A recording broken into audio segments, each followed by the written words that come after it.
গত বছর 16 লক্ষ লোক বাংলাদেশ থেকে ইন্ডিয়া গিয়েছিল। তার মধ্যে 60% হচ্ছে ট্যুরিজমের জন্য, 30% মেডিকেল রিজনে, অন্যান্য 10%।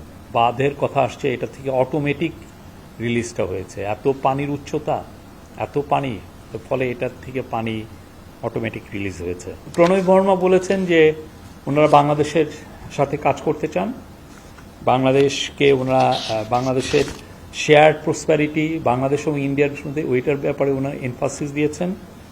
আর উনি বলেছেন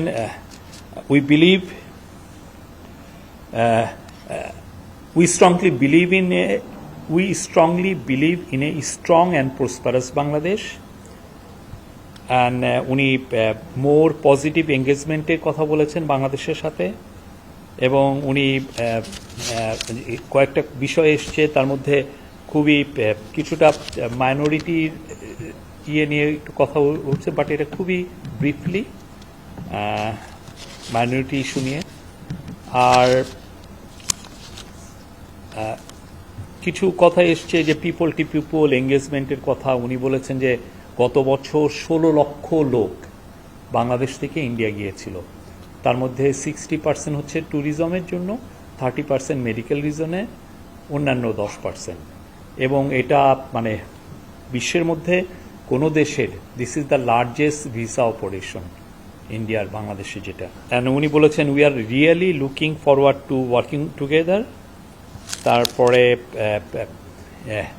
এই ত্রিপুরায় আপনারা জানেন যে বৃষ্টি হয়েছে, সেটার কথা এসছে। উনি বলেছেন যে এর কথা আসছে, এটা থেকে অটোমেটিক রিলিজটা হয়েছে। এত পানির উচ্চতা, এত পানি, ফলে এটার থেকে পানি অটোমেটিক রিলিজ হয়েছে। আর স্যারের কথা হচ্ছে যে স্যার বলেছেন যে বাংলাদেশ, উনি দেখেন যে বাংলাদেশ একটা big family, we are all brothers and sisters, সবাই সাথে একসাথে আমরা নিয়ে আছি।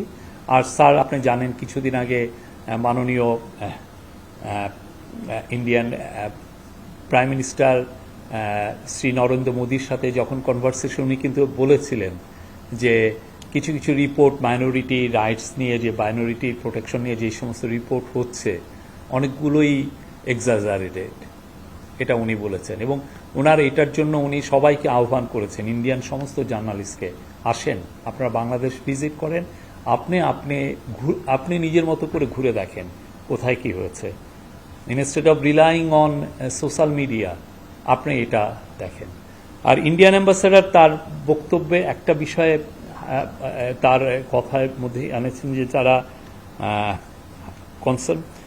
ওনারা খুবই কনসার্ন অ্যাবাউট সিকিউরিটি বাংলাদেশে ইন্ডিয়ান এম্বাসি এবং ইন্ডিয়ান যে এম্বাসির যে এস্টাবলিশমেন্টের নিয়ে। আপনারা জানেন যে সোশ্যাল মিডিয়াতে কিছু পোস্ট হচ্ছে যেটা দুঃখজনক, যারা এটা করছেন এটা খুবই দুঃখজনক। ফ্লাড সিচুয়েশন উনি বলছেন যে ত্রিপুরা যেটা ফ্লাড হচ্ছে বা ওই রিজিয়নে, এটা খুবই আনপ্রেসিডেন্টেড একটা ফ্লাড। ওইখানেও প্রায় 50,000 মতো লোক ডিসপ্লেস হয়েছে।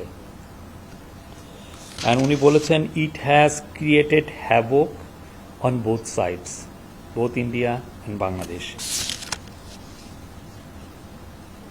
আর স্যার বলেছেন যে উনি আপনারা জানেন যে বাংলাদেশ আর ইন্ডিয়ার মধ্যে প্রায় বিজিবি এবং বিএসএফ এর মধ্যে ফ্ল্যাগ মিটিং হয়।